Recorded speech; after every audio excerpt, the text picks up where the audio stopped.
کہ کیا امام حسین کو بہانہ لگاؤں مجھ سے راضی بھی رہے اور میرا کام بھی ہو جائے۔ ہم جیسوں کے سامنے کوئی بندہ بیٹھ کے 3-4 دفعہ موت کے لفظ کی تکرار کرے نا تو میں کیا کہوں گا اس کو، منحوس آدمی چپ کر۔ فرامین اہل بیت میں موت کا ذکر کرنا، موت کو یاد رکھنا مستحب ہے۔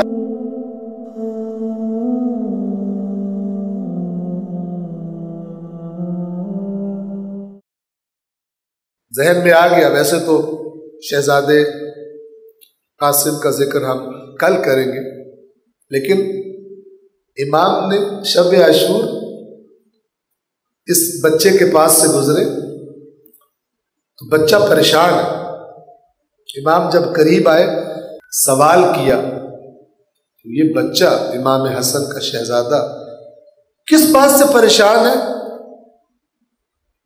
اس سے پریشان ہے کہیں ایسا نہ ہو کہ کل کے شہداء میں میرا نام ہو، ورنہ ایسی سچویشن میں بندے بھاگنے کا سوچتے ہیں کہ کیا امام حسین کو بہانہ لگاؤں کہ مجھ سے راضی بھی رہے اور میرا کام بھی ہو جائے۔ جب امام سوال کرتے ہیں تو یہ بچہ جواب دیتا ہے کہ چچا جان کل کے شہداء میں میرا نام ہے یا میرا نام ہے؟ تو امام اس بچے سے، مکتب کربلا اس بچے سے سوال کرتے ہیں کہ بیٹا بتا تجھے موت کیسی لگتی ہے؟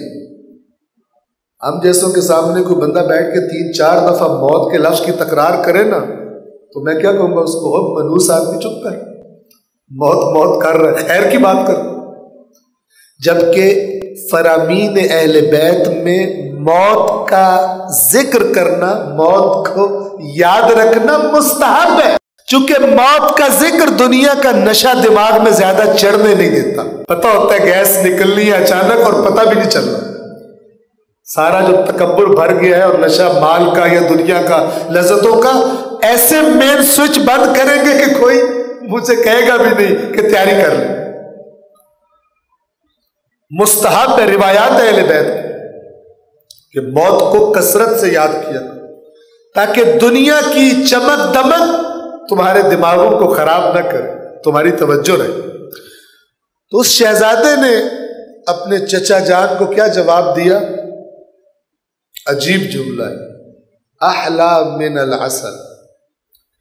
عرب نے جب کسی چیز کی مٹھاس کی ٹاپ بتانی ہو، کمال بتانا ہو کہ بہت ہی میٹھی ہے تو کس کا نام لیتے ہیں؟ شہد کا۔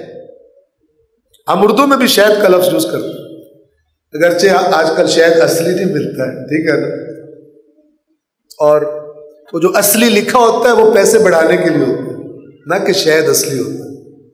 توجہ فرما رہے؟ ہمارے یہاں کرپشن جو ہے وہ، اب مجھے آپ بتائیں، مکھیاں مسلمان کافر ہوتی ہیں صرف الو بنانے کے لیے بیچارے مسلمانوں کو کہ اسلامی لکھا ہے تو صحیح شہد ہوگا، شہد 2 نمبر ہی ہوگا۔ بندے تو کرپٹ ہوئے، مکھیاں بھی کرپٹ کر دی۔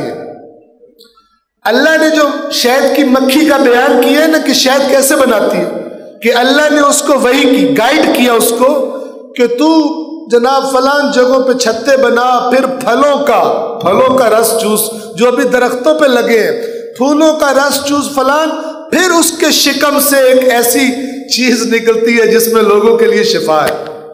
اس مکھی کو بھی ہم نے کرپٹ کر دی۔ مکھی ڈبوں میں رکھی ہوتی ہے، اس کے ساتھ ہی بالکل اس کے پڑوس میں شیرہ ڈال دیتے، چینی کا بنایا ہوا، وہ بجائے پرواز کرنے کے بیچاری وہیں پہ لیٹ جاتی، اسی کو چاٹ چوٹ کے اور اسی سے وہ 2 نمبر شہد بنا کر اور آپ کو پرووائڈ کرتے ہیں، اوپر لکھا ہوتا ہے اسلامی شہد۔ اب جو فرما رہے ہیں احلا من العسل، شہزادے قاسم نے جواب دیا شہد سے زیادہ میٹھی ہے، شہد سے زیادہ میٹھی۔ سینے سے لگا لیا، مرحبا کہا اپنے بھتیجے کے کم سن کے اس جواب کو سن کے، اور پھر خوشخبری دی کل کے شہداء میں تیرا نام بھی